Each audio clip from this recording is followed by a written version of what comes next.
जैसा कि हम लोग बिहार पुलिस कांस्टेबल का सेट डिस्कशन प्रीवियस ईयर का कर रहे हैं, उससे पहले सेशन स्टार्ट होने से पहले थोड़ा सा हम आपको बता देना चाहेंगे कि देख लीजिए स्क्रीन पर जो दिख रहा है, लिखा है कि असफलता एक चुनौती है, इसे स्वीकार करो। क्या कमी रह गई देखो और सुधार करो। जब तक सफल न हो नींद चैन को त्यागो तुम, संघर्ष का मैदान छोड़कर मत भागो तुम। कुछ किए बिना जय जयकार नहीं होती, कोशिश करने वालों की कभी हार नहीं होती। यानी कोशिश कीजिएगा तो जीवन में सफलता कभी न कभी मिल जाएगा। और ये हरिवंश राय बच्चन द्वारा लिखी गई लाइन है, जो कि काफ़ी प्रेरणादायक है और इससे हम काफ़ी प्रभावित होते हैं। इन चीज़ों को अगर एक दो बार आप पढ़ते हैं तो काफ़ी आप प्रेरित होते हैं। एक बार मैं और पढ़ के बता देना चाहूँगा कि असफलता एक चुनौती है। असफल हो जाने का मतलब ये नहीं हुआ कि हम अब बेकार हो गए, ये तो हमारा चुनौती मिला है कि भाई अगली बार हम सफल होकर के ही दिखाएंगे। इसे स्वीकार कीजिए। और क्या कमी रह गई, असफल होने में कोई ना कोई हम में कमी रह गई थी जिसके कारण हम असफल रहे। देखो और सुधार करो। जब तक न सफल हो नींद चैन को त्यागो तुम, संघर्ष का मैदान छोड़कर मत भागो तुम। बहुत व्यक्ति कहते हैं कि चलो नहीं हो पा रहा है तो छोड़ देते हैं, नहीं हो पाएगा। ऐसा नहीं, संघर्ष ये हमारा मैदान, जीवन जो है ना एक संघर्ष का मैदान है और इसी को तुम छोड़कर भागना चाह रहे हो तो फिर क्या फायदा।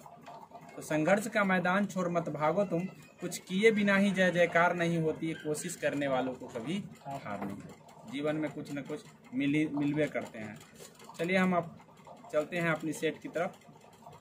सेट में जो लिखा है, प्रश्न नंबर पहला है, ये प्रीवियस ईयर का सेट नंबर 10 है और सेट नंबर 10 है। सेट नंबर 10 में हम पहला क्वेश्चन है कि fill in the blanks with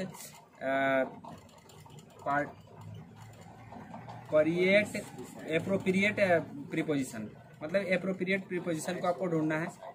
तो यहाँ पे देख लीजिए लिखा है सुमन इज सिटिंग डैश हर। तो सिटिंग, देखिए सिटिंग, अगर हम बिसाइड्स की बात करें, दो चीज़ हैं यहाँ पे, एक तो बिसाइड्स या बिसाइड, दो में से कोई एक होगा।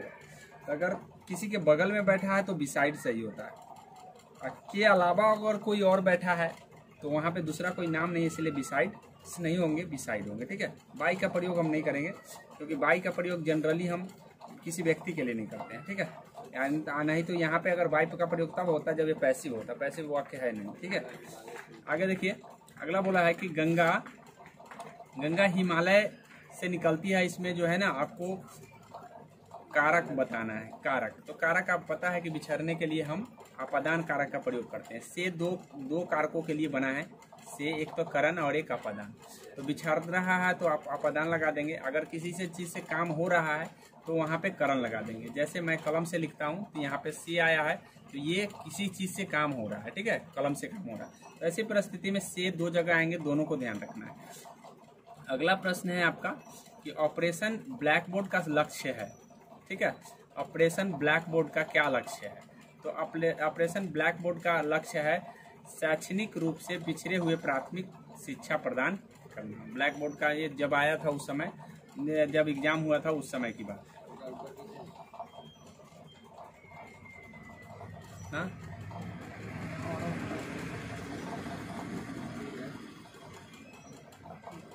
ठीक है, चलिए यहाँ देख लीजिए।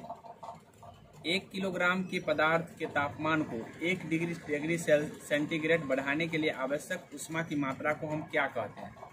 तो जब हम आपको साइंस पढ़ा रहे थे तो विशिष्ट ऊष्मा के बारे में हम पढ़ाए होंगे, तो उस समय हम बताए थे कि भाई विशिष्ट ऊष्मा किसे कहते हैं। तो 1 डिग्री सेंटीग्रेड कोई चीज़ का बढ़ाना है टेम्परेचर, तो 1 किलोग्राम पदार्थ में अगर 1 डिग्री सेल्सियस बढ़ाना है टेम्परेचर को, तो उस ऊष्मा को हम कहते हैं विशिष्ट ऊष्मा कहते हैं। तो वो इसी का विशिष्ट ऊष्माधारिता के नाम से जाना जाता है, ये याद कर लेंगे।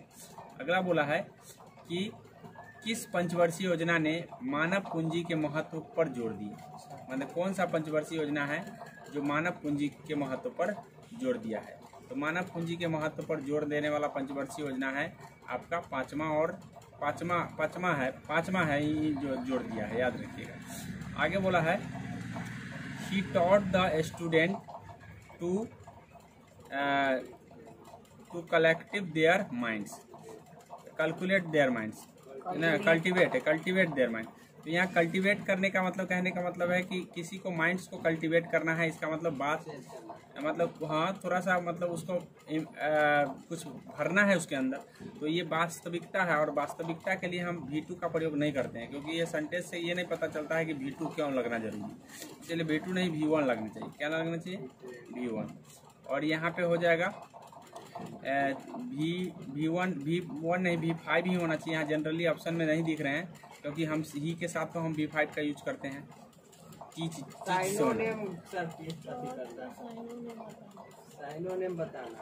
अच्छा ऊपर, एक मिनट सॉरी, इंडिकेशन हमने नहीं देखा। यहाँ पे सिनोनिम फॉर द क्या है? अच्छा, ये टॉट का सिनोनिम कौन है? ठीक है, हाँ तो टॉच का तब सही है, यहाँ पे। यहाँ टीच ही सही होगा। वर्ब 2 दिया है, वर्ब 1 है यहाँ। चलिए यहाँ देख लीजिए, आगे बोला है कि एक श्रृंखला परिमेय में 3 प्रतिरोधक, एक है आपका 140 ओम है, 125 ओम है, और एक 220 ओम। तो इसको बोला है कि भाई टोटल ओवरऑल कितना आ जाएगा। तो जब श्रेणी क्रम में जुड़ा हो तो उस परिस्थिति में आपको ध्यान रखना है कि श्रेणी क्रम का जो है सीधे जोड़ दिया जाता है और समांतर क्रम में बटा करके जोड़ा जाता है। तो यहाँ पे सीधे R1 R2 R3 कर देंगे, सबको जोड़ देंगे तो कितना आ जाएगा? 250 है, 140 है, और 220 है। तो ये हो जाएगा आपको 250 610 ऑप्शन में दिया हुआ है, 610 लगा देंगे। आगे समझे, आगे देख लीजिए, दिख रहा है?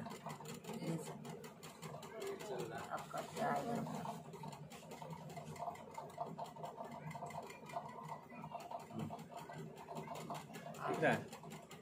चलिए यहाँ देख लीजिए, बोला है कि गरीब के भोजन और पोषण संबंधी स्थिति में सुधार करने का कौन सा कार्यक्रम चला। मतलब गरीबों को अगर पोषण का सुधारना है तो इसके लिए कौन से कार्यक्रम चलेगा। तो ये चला था सार्वजनिक वितरण प्रणाली, जिसको हम कहते हैं, जो अभी राशन के द्वारा जो बढ़ता है, उस कार्यक्रम को हम के द्वारा जो है ना लोगों का पोषण सुधारने के लिए चलाया गया है और भोजन देने के लिए। आगे बोला है आइसोब्यूटेन का IUPAC में क्या बोलते हैं? तो उसको बोलते हैं हम 2-मिथाइल प्रोपेन के नाम से जानते हैं, 2-मिथाइल प्रोपेन। आगे बोला है कि समय सिंधु चंचल है भरी, उक्त पंक्तियां में अलंकार कौन सा है? समय का तुलना, समय सिंधु चंचल है भारी, ठीक है। तो इसमें बोला है कौन सा अलंकार है। तो यहाँ पे उपमा, मतलब सिंधु का उपमा समय से दिया जा रहा है, इसीलिए ध्यान रखिएगा कि यहाँ उपमा की चर्चा होता है तो ये हो जाता है आपका रूपक होता है। उपमान की चर्चा होती है तो उसको हम रूपक के नाम से जानते हैं। आगे बोला है उस वैज्ञानिक का नाम जिसने प्रथम बार टीके की खोज किया था। टीका का खोज प्रथम बार किसने किया था? तो एडवर्ड जेनर ने ही टीका का खोज किया था, याद रखिएगा, एडवर्ड जेनर। लुई पास्चर ने पाश्चराइजेशन का खोज किया। अलेक्जेंडर फ्लेमिंग ने एंटीबायोटिक की खोज की। इस तरह से रॉबर्ट कोच ने जीवाणु की खोज की। तो इस तरह से ध्यान में रखेंगे। आगे बोला है एक लंबी और सीधी सोलेनोइड परख नली होता है जिसमें विद्युत प्रवाह हो रहा है। तो सोलेनोइड के भीतर चुंबकीय क्षेत्र क्या होगा? मतलब सोलेनोइड के जो भीतर चुंबकीय क्षेत्र होगा वो कितना होगा, ये पूछा है। तो जब सीधी प्रवाह होगा तो उसका जो चुंबकीय क्षेत्र होगा वो 0 होगा, याद रखिएगा, 0 हो जाएगा। आगे बोला है कि अलग अलग किस्म की फसल को उसी जमीन में बारी बारी से उगाना तकनीकी, माने ऐसे तकनीक को क्या कहेंगे? तो इसको फसल चक्रण के नाम से जानते हैं। फसल चक्र है, फसल चक्रण या फसल चक्र। आगे बोला है कि देखो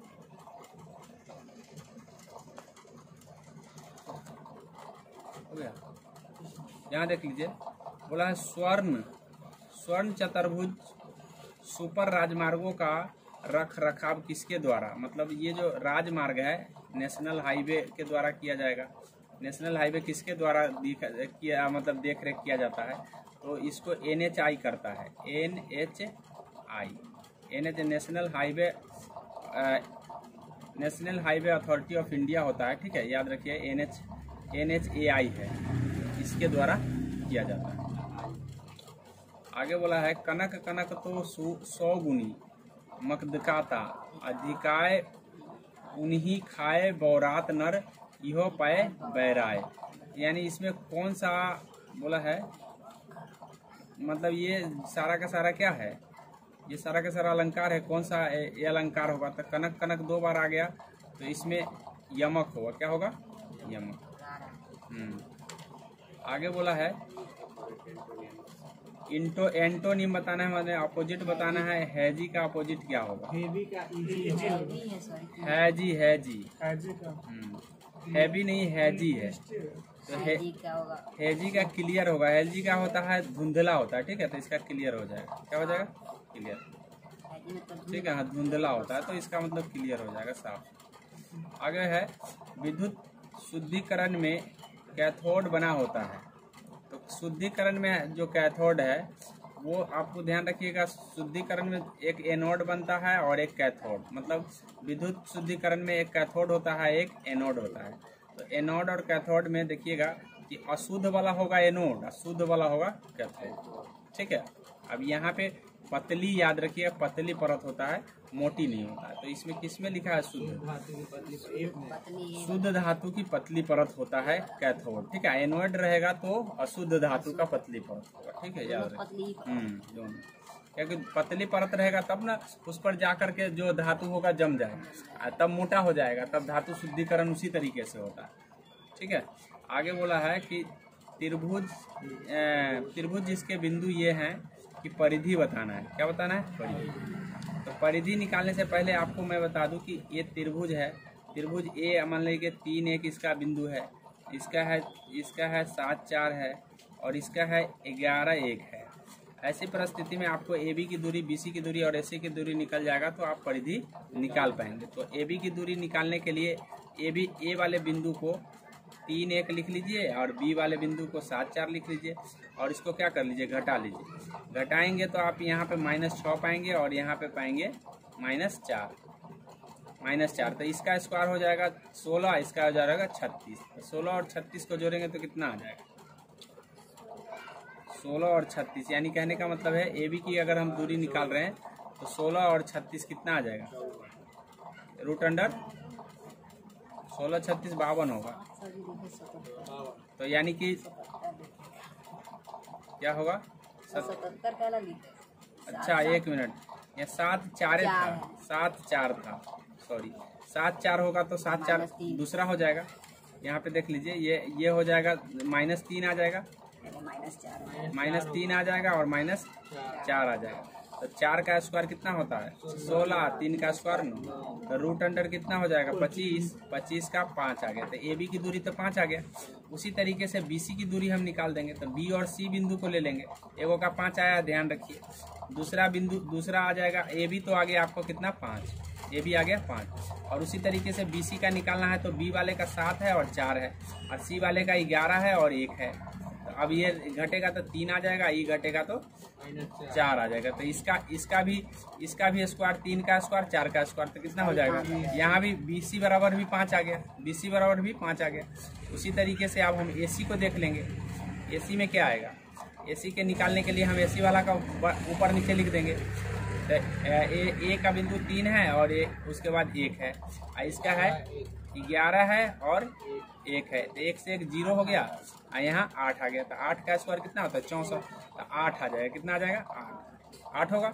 मतलब इसका स्क्वायर जोड़ेंगे तो 64 होगा, 64 में 8, तो एगो 8 आ गया, एगो 5 आ गया, एगो 5 आ गया। तो सभी का योग जो है ना परिधि होता है। जोड़ दीजिए कितना आएगा, 5 5 10 8, आगे समझ में। ऐसे हम लोग परिधि निकाल लेंगे। क्षेत्रफल कहता तो क्षेत्रफल भी निकल जाता, खाली भुजा मान लूँ। अगला बोला है कि नाइफ का जो है पुलर क्या होगा, NI हट जाएगा, VS जुड़ जाएगा, ठीक है।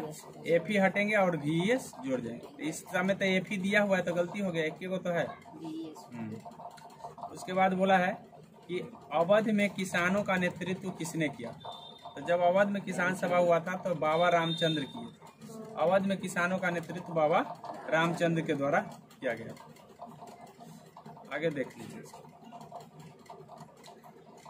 अगला बोला है कि हड्डी एक उदाहरण है। हड्डी किसका उदाहरण है? तो हड्डी एक संयोजी उत्तक का उदाहरण है।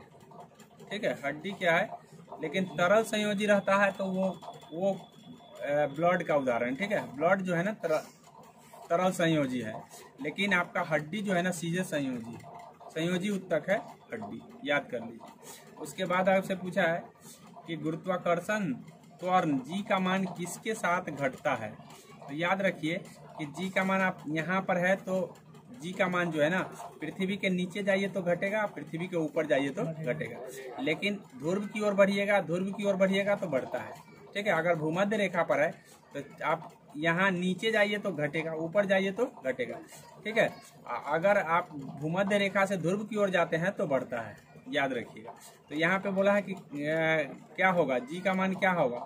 तो गुरुत्वाकर्षण जी का मान किसके साथ घटता है? तो आयाम के साथ, वजन के साथ, क्षैतिज विस्थापन के साथ, ऊंचाई के साथ। तो ऊपर गया तो ऊंचाई हो गया ना, तो ऊंचाई के साथ घटता है। आगे बोला है कवि का स्त्रीलिंग रूप क्या होगा। तो कवि का कवित्री होता है। कवित्री होता है, याद रखिएगा। और ऐसे लिखाता है। तो कवित्री ऐसा किस में लिखा हुआ है? एक ही में लिखा हुआ है। ठीक है, लिखा तो दो में है लेकिन नहीं पर अनुस्वार है, इसलिए अनुस्वार वाला गलत होगा, ये होगा। ठीक है, आगे देख लीजिए। अगला बोला है कि चतुर्भुजाकार खेत की एक भुजा दिया हुआ है और विकर्ण दिया हुआ है, तो खेत का क्षेत्रफल क्या होगा। तो चतुर्भुजाकार है, तो चतुर्भुजाकार है इसका मतलब यहाँ पर देख लीजिए, चतुर्भुज बनाते हैं और चतुर्भुज जो है, चतुर्भुज एक विकर्ण दिए गए हैं। यहाँ देख लीजिए, एक विकर्ण इसका जो है ना 5 है, एक भुजा 4 है, तो एक भुजा आ जाएगा 3। क्या आ जाएगा? 3। क्यों? क्योंकि आपको पता है 5 के स्क्वायर में से 4 का स्क्वायर घटाएंगे तो कितना आ जाएगा? 3। तो ये तो क्लियर हो गया कि 3 आ गया। तो आधा चतुर्भुज का आ जाएगा। त्रिभुज का क्षेत्रफल निकालेंगे 1/2 और 4 गुने 3। तो 4 गुने 3 जब हम लिखेंगे तो क्या आ जाएगा, यानी 2 से काट देंगे तो 6 आ जाएगा। तो आधा का 6 आ गया, तो पूरा का बोला है तो पूरा का 12 आ जाएगा। कितना आ जाएगा? 12। आ गया समझ में? आधा का 6 है, त्रिभुज का आया 6, तो 2 को त्रिभुज बना दिए हैं तो 12 हो गया। आगे देखिए, बोला है कि मूलों का योग क्या होगा। तो मूला का योग बराबर -b/a होता है, -b/a होता है। तो अब यहाँ पे देख लीजिए, b कौन होता है? इसका गुणांक a होता है, इसका गुणांक b होता है, इसका गुणांक c होता है। जो किसी का गुणांक ना हो वो c होता है। तो यहाँ पे b का मान -6 है और a का मान क्या है? 1 है। तो माइनस, यहाँ भी माइनस है, यहाँ भी माइनस है, तो ये दोनों माइनस क्या हो जाएगा? प्लस है, अर्थात 6/1 हो जाएगा। कितना हो जाएगा? तो 6/1, तो 6 आंसर आ जाएगा। आगे देख लीजिए। अगला बोला है कि वर्षा बर्फ और ओलों के रूप में पानी के गिरने की प्रक्रिया कहलाती है। दिख रहा है? सर अभी उधर होगा 36, उधर अभी घूमेगा 36 नहीं हो रहा है, इधर चल गया है। दिख रहा है?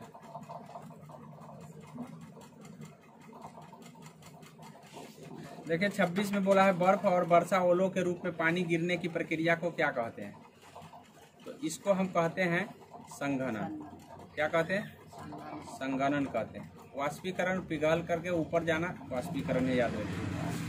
हिंदी यहाँ बोला है बर्फ, वर्षा और ओलों के रूप में गिरना संघनन। क्या है? संघनन।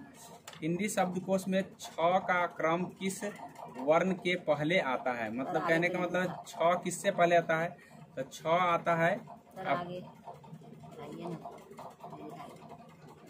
हिंदी के शब्दकोश में, ये जो 6 है ये का क्रम किस वर्ण के पहले आता है, माने कौन से वर्ण के पहले आएगा। तो ज्ञा 6 त्र ज्ञा पर है ना, ज्ञा के पहले आएगा, ज्ञा से पहले 6 आता है कि नहीं आता है?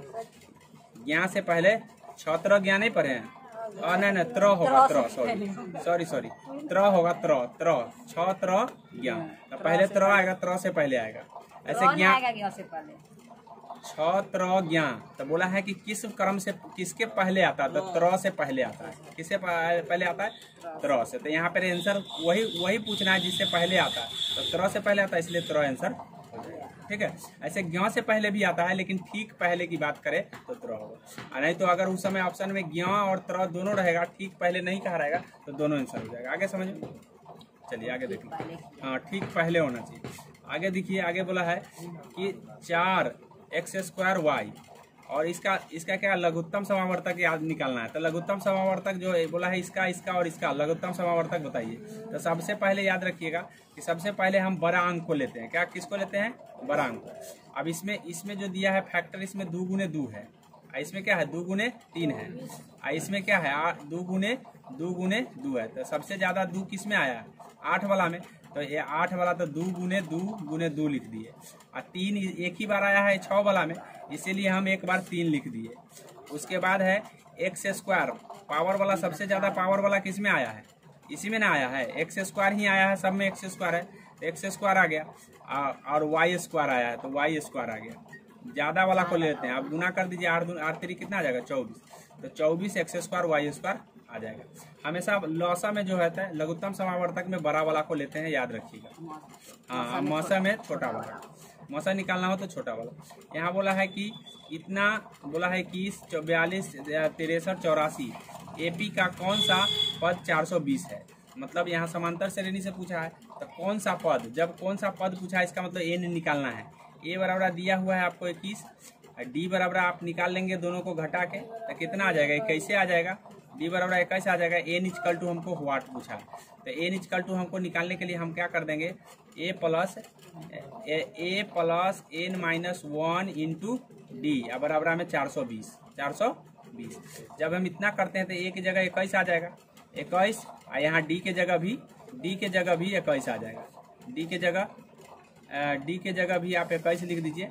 अब 21, ये पहले 21 चला जाएगा, इसमें से घट जाएगा, तो कितना बच जाएगा 399 399 बच रहे हैं।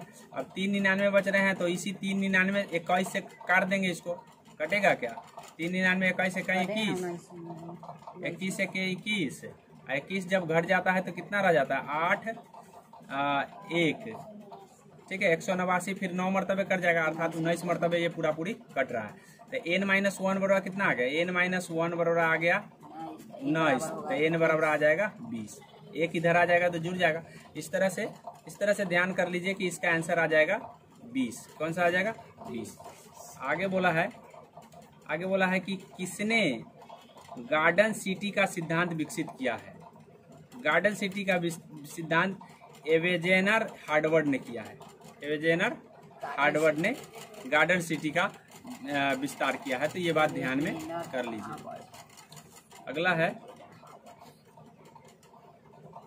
अगला यहाँ देख लीजिए, थोड़ा यहाँ दिया हुआ है कि एक वस्तु सीधी रेखा में 40 मीटर प्रति सेकेंड के वेग से चलते हैं।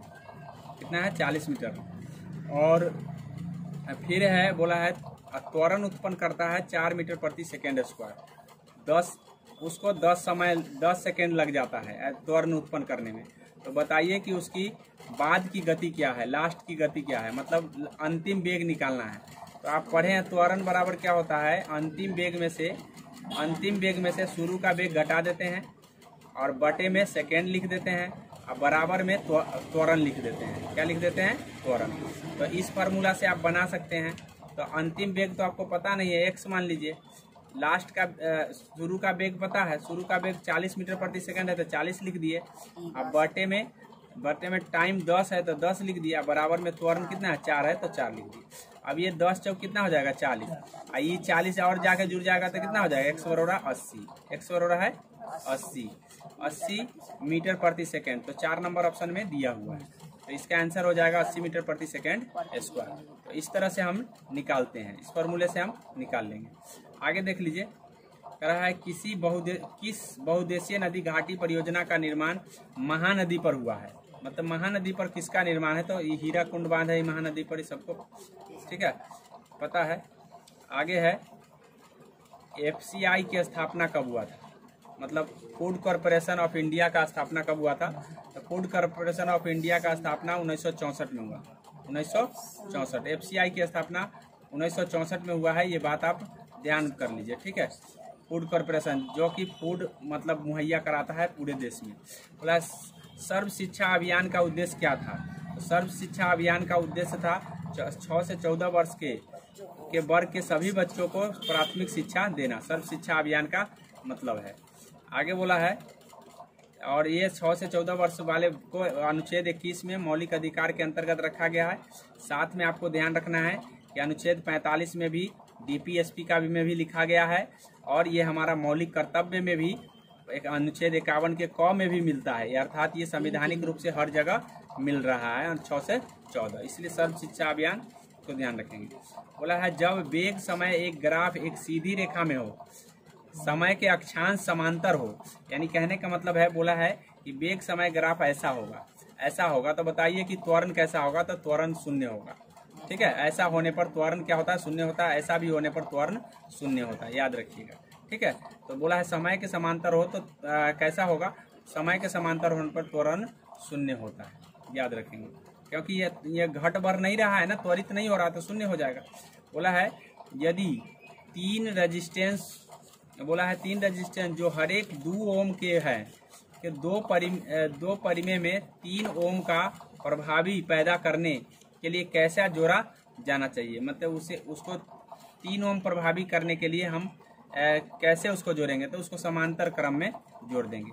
समांतर संयोजन और उनके श्रृंखला संयोजन, 2 श्रृंखला संयोजन, बोला है तीनों श्रृंखला संयोजन, तीनों समांतर में होगा, ठीक है। तीनों क्या हो जाएगा? समांतर में जोड़ देंगे तो आ जाएगा। आगे बोला है फाइंड द सुटेबल एडजेक्टिव, ठीक है। एक्सप्लोजन का बोला है द वर्ड गिवन एक्सप्लोजन का एडजेक्टिव क्या होगा? तो एक्सप्लोसिव, एक्सप्लोडर, एक्सप्लोरेटिव। एक्सप्लोजन का हो जाएगा एक्सप्लोसिव होगा। क्या हो जाएगा? एक्सप्लोसिव हो जाएगा। आगे बोला है परमाणु के केंद्रक के चारों ओर इलेक्ट्रॉन के बिना ऊर्जा खोए घूमते हैं, यह किस वैज्ञानिक के द्वारा दिया है? तो ये बोर ने दिया, बोर दिया है कि भाई परमाणु के चारों तरफ इलेक्ट्रॉन जो है ना चक्कर काटता है, ये बोर का मॉडल है, ठीक है। आगे बोला है शेरशाह सूरी का मकबरा कहाँ स्थित है? तो शेरशाह का सूरी का मकबरा सासाराम में है। याद रखिएगा कि सासाराम में शेरशाह सूरी जीते जी अपना मकबरा बनवाया था, ये बात ध्यान में कर लीजिए। हाँ, जीते जी अपना, तो पूछा जाता है कि जीते जी मकबरा बनाने वाला शासक कौन है? शेरशाह, ठीक है।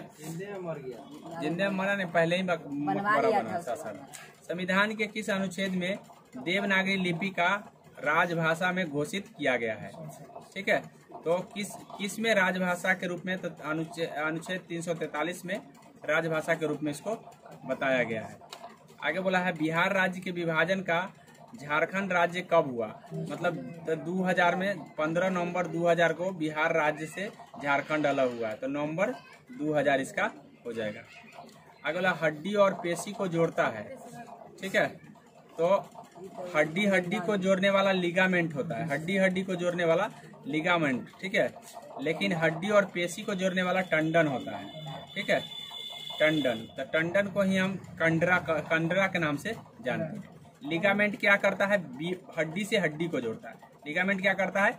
हड्डी से हड्डी से, लेकिन हड्डी और पेशी को जो, पेशी अलग है, पेशी और हड्डी को जोड़ने वाला को कहेगा तो वो कंडरा होगा। क्या होगा? कंडरा। तो ये दोनों में कंफ्यूजन हो सकता है, याद रखिएगा। तो ऐसे अगर कंफ्यूजन नहीं रखना है तो बीबी लाल है, ये याद कर लीजिए, बीबी लाल है, अर्थात माने बोन से बोन को जोड़ने वाला लिगामेंट, बोन से बोन को जोड़ने वाला लिगामेंट, बीबी लाल है, इसका मतलब है, याद रखिए, उसी ये तरीका है याद करने का। बीबी लाल है, इससे मतलब क्या हो जाएगा? बोन से बोन जोड़ने वाले को क्या कहते हैं? लिगामेंट। वही कंडरा किसको कहते हैं? तो कंडरा कहते हैं जो हड्डी को पेशी से जोड़ता है, ठीक है, याद में कर लीजिए। आगे बोला है कि x - 5 = 10 किसके लिए सही होगा? तो ये हो जाएगा ये x - 5, तो ये हो जाएगा आपका किसके लिए होगा? 15 और -5 के लिए होगा, 15 और -5 के लिए x बराबर, ठीक है। 15 और -5 है किसी में? हाँ ये है। अब कैसे होगा सो देख लीजिए, मैं बता दे रहा हूँ कि चूंकि x के जगह 15 रखेंगे तो -5 घटा देने कितना आ गया, 10 नहीं आ गया? चलो ये बात तो सही हो गया सर। चलिए अब उसके बाद लिखा हुआ है x के जगह -5 रख देंगे, अब फिर -5 ऑलरेडी दिया हुआ है तो -5 और -5 -10 लेकिन ऐसा वाला कोष्ट से जब बाहर होता है तो वो +10 बन जाता है। क्या बन जाता है? +10। तो इसीलिए ध्यान रखिएगा कि इसका आंसर 4 नंबर हो जाएगा। आगे समझ में बात समझ में आ गया? नहीं तो ऐसे जनरली बच्चा क्या करेगा, अलग गलती कर लेगा, उसको अलग अलग ढंग से कर सजा देगा। आगे देख लीजिए, आगे बोला है कि जुलाई 1968 में गेहूं की क्रांति नामक एक विशेष डाक टिकट किसने जारी किया था? मतलब हरित क्रांति आया था 1968 में, तो 1968 में उस समय एक डाक टिकट जारी किया गया था। उस समय इंदिरा गांधी थी, ठीक है, तो इंदिरा गांधी जारी की। आगे देख लीजिए, अगला बोला है निम्नलिखित में कौन सी ग्रीन हाउस गैस नहीं है? मतलब कहने का मतलब है ग्रीन हाउस गैस नहीं है। तो याद रखिएगा कि ग्रीन हाउस गैस में आपका कार्बन डाइऑक्साइड आता है, सल्फर डाइऑक्साइड आता है, मीथेन आता है, ठीक है, ये सारे तो आते ही हैं। आगे ऑप्शन कट गए हैं, याद रखिएगा इसका ये तीनों आता है, बाद बाकी जो भी ऑप्शन में होता वो नहीं होगा। आगे आपका है 46 नंबर क्वेश्चन। 46 नंबर में बोला है कि निम्नलिखित में से कौन सा एक सार्वजनिक क्षेत्र का उद्यम है? सार्वजनिक क्षेत्र का मतलब है सरकारी। तो इसमें से सरकारी आपको याद पर समझ ही आ गया कि सरकारी कौन होगा, तो सरकारी में भारतीय रेल होगा सरकारी। आगे समझ में?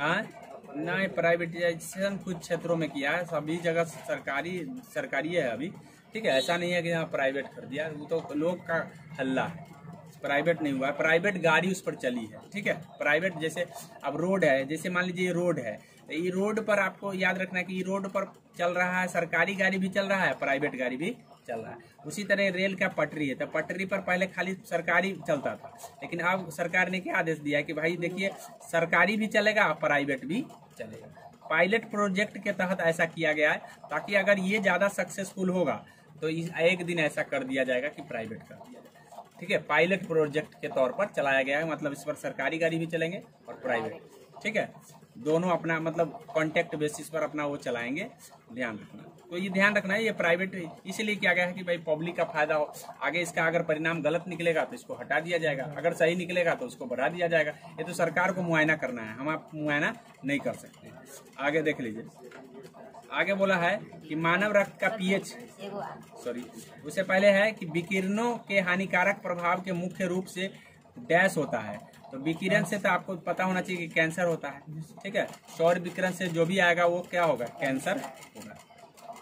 एड्स आपको HIV के कारण होता है, टिटनेस आपको वायरस के कारण हो जाता है, और मलेरिया प्रोटोजोआ के। आगे बोला है मानव रक्त का पीएच मान कितना होगा, ठीक है।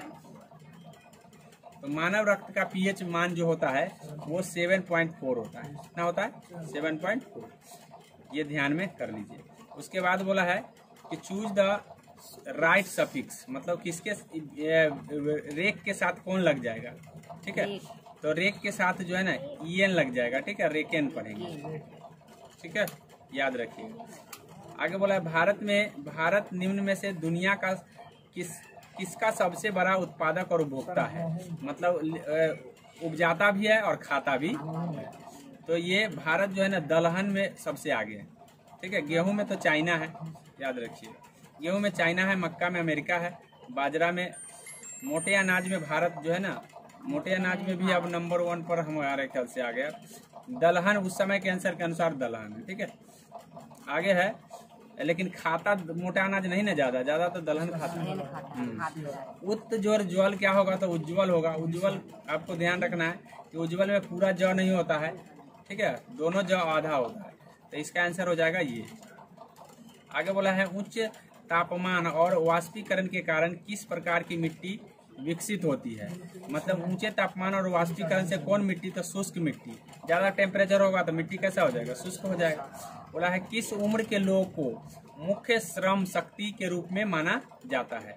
मतलब मेन कामिल व्यक्ति कौन माना जाता है? तो 15 से 35 वाला मेन कामिल है, 35 के बाद अब उतना कामिल नहीं रह जाएगा। आगे बोला है फूल का सबसे बाहरी आवरण जो जनन अंग की रक्षा करता है, मतलब जनन अंग की जो रक्षा करता है उसको हम क्या कहते हैं? तो जनन अंग की रक्षा करने वाला बाह्य दलपुंज कहेंगे। क्या कहेंगे?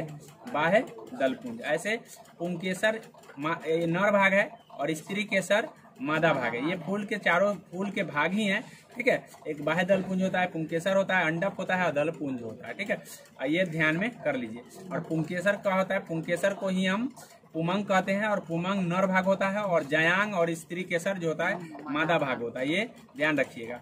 और नर भाग और मादा भाग, जब नर भाग मादा भाग का जो कण है एक जगह हो जाता है तो उसको हम परागन कहते हैं। क्या कहते हैं? परागन। ये बात भी ध्यान में कर लीजिए। आगे बोला है वह गैस जिसके कारण भोपाल गैस दुर्घटना हुआ था। तो सबको पता है, तो बच्चा को पता हो गया। तो ये है आपका मिथाइल आइसोसाइनाइड, ठीक है। 3 दिसंबर 1984 3 दिसंबर 1984 में घटना घटी थी। मिथाइल आइसोसाइनाइड का रिसाव हो गया था जिसके कारण कई लोग मारे गए थे, ठीक है। आगे बोला है, ये बोला है कि इसका वैल्यू क्या आएगा। तो मैं आपको बता दूं कि जब ऐसे सवाल आपको दिखेंगे ना तो 2 तरह के सवाल इस पर पूछे जाते हैं। एक तो या तो नीचे साइन रहेंगे ऊपर कॉस रहेंगे, और ऊपर कॉस रहेंगे नीचे साइन रहेंगे। बस ये ध्यान रखना, फॉर्मेट यही होगा। साइन है कि कॉस है ध्यान रखना है, ऊपर साइन है कि ऊपर कॉस है ये ध्यान रखना। तो आपको सिर्फ सिंपली देख लेना है ऊपर वाला। ऊपर साइन है तो हमारा आंसर साइन ही आने वाला है। ऊपर साइन है तो हमारा आंसर साइन वाला ही आएगा। ऑप्शन दिखा दे रहे हैं, ऑप्शन क्या है। ऑप्शन आप यहाँ पे देख लीजिए, ऑप्शन में देख लीजिए। यहाँ देखिए 2 जगह साइन दिख रहा है। कई जगह साइन दिख रहा है? 2 जगह। एक जगह यहाँ दिख रहा है, एक जगह यहाँ। तो याद रखिए 2 बटे साइन आएगा नीचे, ठीक है। 2 बटे साइन। अगर ऊपर कॉस होता तो 2 बटे कॉस ही आता। कितना आता? 2 बटे। ये ध्यान रखिए। अब 2 बटे साइन को कभी कभी ऑप्शन में 2 कॉसेक भी दे सकता है। 2 कॉसेक, क्योंकि साइन को ऊपर ले जाएंगे तो एक क्या बन जाएगा? कॉसेक। तो ऑप्शन में ये भी आ सकता है। या तो अब ये बात अगर आपको पता है कि आपको 2 बटे साइन आ रहा है तो उसके अकॉर्डिंग आप 2 कॉसेक मार देंगे, ठीक है। अगर 2 बटे कॉस आ रहा है तो 2 सेक हो जाएगा। क्या हो जाएगा? 2 सेक। तो ऑप्शन में ये चारों ऑप्शन आते हैं, ध्यान रखिएगा। अगर ऐसे सवाल पूछे जाएंगे तो बिना कुछ किए आप बना सकते हैं, ठीक है, जनरली। आगे है, आगे बोला है कि किसी धनराशि को 10% SI से कितने समय में दुगुना कर सकते हैं। मतलब सिंपल इंटरेस्ट कितने समय में दुगुना हो जाएगा। तो आप देख लीजिए, मान लीजिए कि 100 रुपया का राशि है। कितना रुपया का? 100 रुपया का। और 100 रुपया का राशि 100 रुपया बन जाएगा। क्या रुपया बन जाएगा? तभी ना दुगुना होगा, तभी ना दुगुना होगा। 100 रुपया का राशि 100 रुपया बन गया तो इसका मतलब इंटरेस्ट कितना हो गया? 100 रुपया। और राशि कितना हो गया? 100 रुपया। और रेट कितना है? 10%। तो आपको क्या निकालना है? समय। क्या निकालना है? समय। तो समय निकालना है तो समय बराबर T बराबर हम पढ़े हैं कि ब्याज गुने 100। ब्याज 100 रुपया है, 100 गुने 100। अब बटे में टाइम नहीं, बटे में मूलधन, मतलब जो रुपया लगाए हैं 100 रुपया लगाए हैं और रेट कितना लगा है? 10%। 10%। टाइम तो निकालना ही है, टाइम तो निकालना ही है। अब इससे काट दीजिए, 100 से 100 कट गया, ठीक है। नहीं ये 10 है ना, यहाँ 10 न होगा, एगो रेट न है, एगो मूलधन है, एगो रेट है, तो 10% है। तो ये 100 से 100 कट गया, ये 10 से 10 दाएं 100, तो 10% आ जाएगा। मतलब 10 वर्ष आ जाएगा। कितना आ जाएगा? 10 वर्ष। तो 10 वर्ष आ जाएगा। एक बार फिर से समझा दे रहे हैं, एक बार समझ लीजिए। T बराबर होता है आपको SI गुने 100 अब बटे में P गुने R। अब यहाँ पे T बराबर हमको T निकालना है तो आपको हम बता दिए हैं कि अगर 100 रुपया आप मानते हैं राशि तो 100 रुपया का ब्याज होगा, क्योंकि दुगुना हो रहा है। तो दुगुना हो रहा है तो 100 रुपया ब्याज हो गया, तो 100 गुने 100 हो जाएगा। 100 गुने SI गुने 100 हो गया। अब बटे P का मान 100 रुपया माने हैं तो 100 रुपया हो गया, और R का मान 10 हो गया। अब इसको काट लीजिए तो 10 आ जाएगा। कितना आ जाएगा? मेरे ख्याल से समझ में आ गया होगा। इसका आंसर हो जाएगा 10 वर्ष। कितना हो जाएगा? 10 वर्ष। आगे देखिए, कौन सा उपकरण विद्युत ऊर्जा यांत्रिक ऊर्जा में बदलता है। तो ये तो सबको पता है कि विद्युत ऊर्जा को यांत्रिक ऊर्जा में बदलने वाला विद्युत मोटर होता है, ठीक है। इलेक्ट्रिक मोटर कह सकते हैं इसको। क्या कह सकते हैं? Electric motor. आगे बोला है कि एक त्रिकोण की भुजाएं दिया हुआ है, x दिया हुआ है, x+1 दिया है, x+2 दिया है, तो x का मान क्या होगा। तो आप ध्यान में कर लीजिए, थोड़ा देर के लिए ऑप्शन 5 ले लीजिए। तो 5 ले लीजिएगा। तो बोला है कि त्रिभुज समकोण बनाने के लिए 5 लेंगे x का मान, तो एगो 6 आ जाएगा, एगो 5 आ गया, एगो क्या आ गया? 7 आ जाएगा ना। तो कभी ये त्रिकोण का मान नहीं हो सकता। क्यों? क्योंकि 5 का स्क्वायर 6 का स्क्वायर जोड़िएगा तो कितना आ जाएगा? 5 का 25 और 6 का 36। 51 आ जाएगा, जी सर नहीं आएगा। 51 आ जाएगा ना, 61 आ जाएगा, 61 आ जाएगा। अगर 7 का स्क्वायर करते हैं तो 49 रह जाता है। तो दोनों बराबर हो जाना चाहिए। 2 को छोटका के जोड़ के स्क्वायर करके बड़का के स्क्वायर के बराबर होना चाहिए, तभी वो समकोण होगा। तो ऐसा किस ऑप्शन से हो जा रहा है देख लेते हैं। तो ऐसा 3 वाला से देखिए हो जाएगा। 3x बराबर 3 हो गया, तो x + 1 4 हो जाएगा, x + 2 5 हो जाएगा। तो आप दोनों छोटका का स्क्वायर कीजिए, कितना आ जाता? 3 का स्क्वायर 9, 4 का स्क्वायर 16, 16 9 25, 5 का स्क्वायर 25 आया कि नहीं? हाँ, तो यही समकोण का शर्त होता है। आगे समझ में, ये पाइथागोरस का नियम है। पाइथागोरस ने ऐसे बताया था कि दो भुजाओं को अगर योग करके वर्गों का योग करिएगा तो तीसरे भुजा के बराबर हो जाता है। तो ये पाइथागोरस का नियम कहलाता है। मेरे ख्याल से समझ में आ गया होगा। तो इसका आंसर क्या हो जाएगा? 3 से हम बता दिए हैं। ऐसे आप सब पर सर्च करके देख लीजिए। बोला है किस रक्त समूह को व्यापक प्राप्तक समूह कहा जाता है। मतलब कहने का मतलब कौन सब से प्राप्त कर सकता है। तो AB जो है ना, रक्त ग्रुप AB वाला सब से ले सकता है रक्त। ठीक है, जिसके पास AB रक्त है वो अगैरा रहे बगैरा रहे उसको जांचने की जरूरत नहीं है। भाई कोई भी आ जाओ हमको ब्लड दे दो, तो ये सबसे रिसिप्ट कर सकता है। और सबको देने वाला O होता है, सबको देने वाला। ठीक है, तो याद रखिए सबसे ए पॉजिटिव AB पॉजिटिव जो है ना सबसे ले सकता है, और O नेगेटिव सबको दे सकता है। ये याद रखिए, O नेगेटिव सबको दे सकता है और AB पॉजिटिव जो है ना सबसे ले सकता है। ये बात ध्यान में रखिए। आगे मैं बता दूं, आगे है कि वह गुण जिस कारण कोई पदार्थ वायुमंडल की नमी सोख लेता है तो परस्वेदन होगा। नमी सोखने वाला प्रक्रिया को हम क्या कहते हैं? परस्वेदन। आगे बोला है शुद्ध पानी का pH, तो सबको पता है 7 होगा।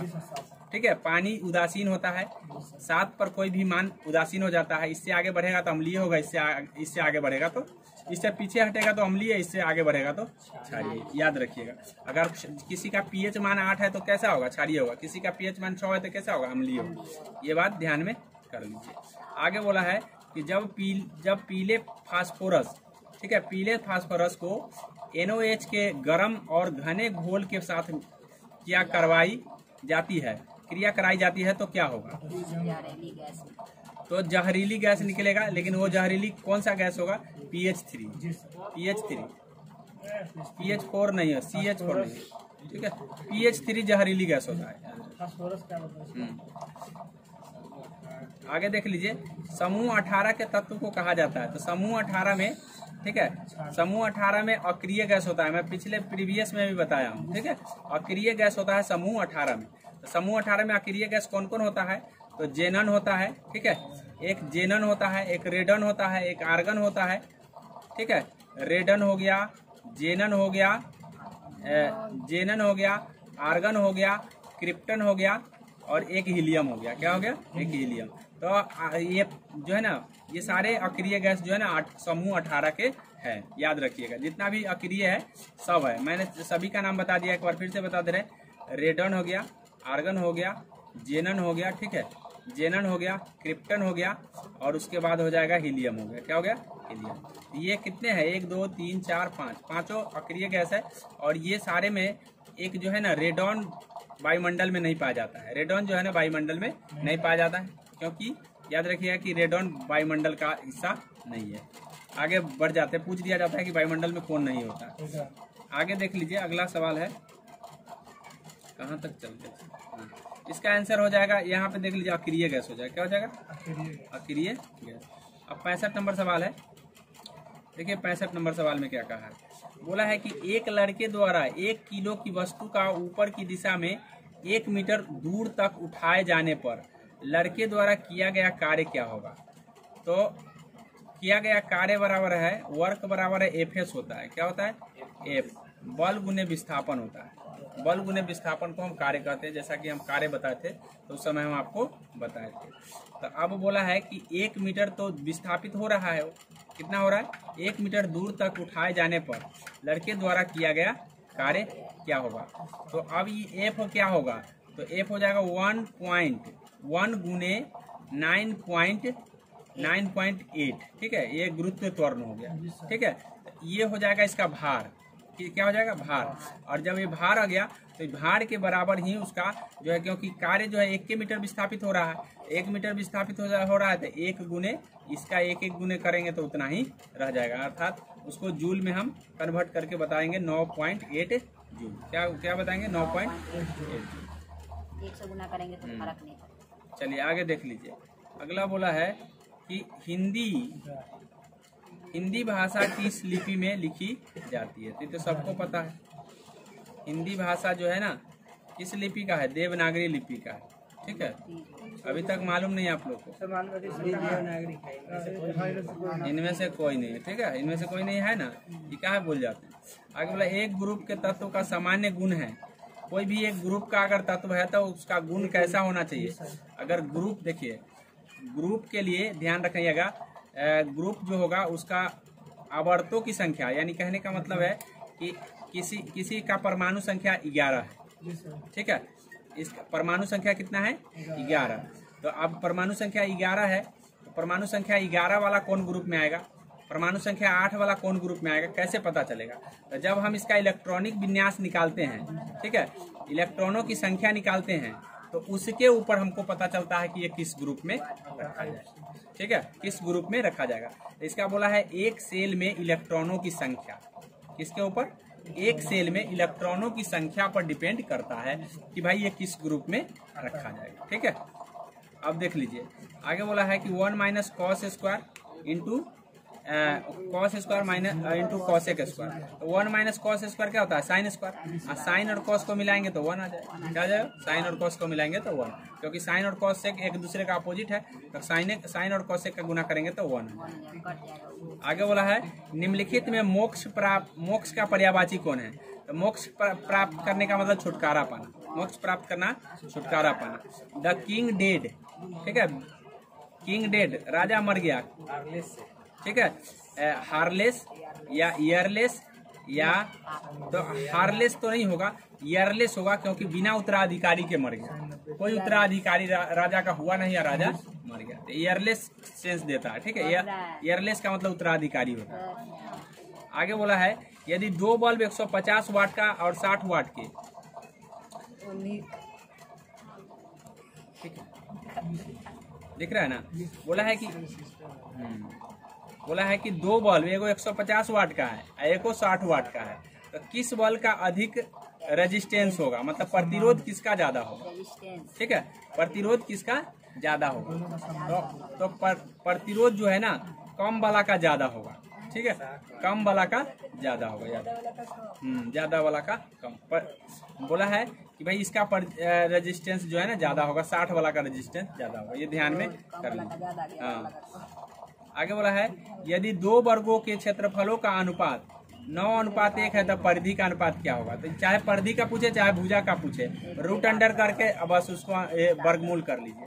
क्षेत्रफल का दिया है तो वर्गमूल कर लीजिए, तो 3 आ जाएगा, 1 है। चाहे परिधि का पूछेगा तभी उतना ही होगा, भुजा का पूछेगा तभी उतना, तो कितना हो जाएगा? 3:1 हो जाएगा। आगे देख लीजिए, अगला बोला है कि निम्नलिखित में कौन सा हार्मोन आपातकालीन का हार्मोन है? आपातकाल का हार्मोन है। तो याद रखिएगा एक हार्मोन हम एड्रीनल ग्रंथि से निकलता है, एड्रेनलिन। ठीक है, एड्रीनल ग्रंथि से निकलने वाला एड्रेनलिन है जो आपातकाल हार्मोन है। तो इसका आंसर ये हो जाएगा। ठीक है, आपातकालीन हार्मोन यही है, एड्रेनलिन है। चलिए आगे देख लेते हैं। अगला बोला है कि देख लो यहाँ, अगला बोला वंशानुगत रूपांतरण, वंशानुगत रूपांतरण की इकाई है। मतलब कहने का मतलब है कि आनुवांशिकी की इकाई कौन है? तो जीन है, याद रखिएगा। ठीक है, डीएनए के सबसे छोटा खंड जीन होता है और जीन को हम वंशानुगत रूपांतरण का इकाई मानते हैं, याद रखिएगा। ठीक है, जीन क्या होता है? तो यानी क्रोमोसोम है, क्रोमोसोम में ही, ठीक है, डीएनए होता है और डीएनए का जो सबसे छोटा टुकड़ा होता है उसी को हम कहते हैं जीन। क्या कहते हैं? जीन। सार्वजनिक विशेषण बनते हैं, सर्वनामिक विशेषण। तो सर्वनामिक विशेषण सर्वनाम से बनेंगे। यह और वह क्या है? सर्वनामिक विशेषण है। क्या है यह और वह? क्या है? जब इससे पहले मतलब इसके बाद अगर कोई नाउन आता है तो ये सर्वनामिक विशेषण बन जाता है, याद रखिएगा। आगे बोला है निम्नलिखित बयानों पर विचार करें। मनरेगा भारत में संवैधानिक अधिकारों का पूरा करता है। पहला बोला है मनरेगा मुख्य रूप से ग्राम पंचायतों द्वारा लागू किया जाता है, ठीक है। या उन स्थानों पर जहां हाल ही में हुए मौसम बारिश और ओलावृष्टि ने फसलों को प्रभावित किया है, 100 दिनों से 200 दिनों तक कार्य कर सकता है। ये चीज बोला है। तो इसमें सिर्फ बोला है मनरेगा मुख्य रूप से ग्राम पंचायतों में लागू किया जाना चाहिए, ठीक है। ये चीज हमेशा याद रखिएगा। इसका आंसर हो जाएगा 2।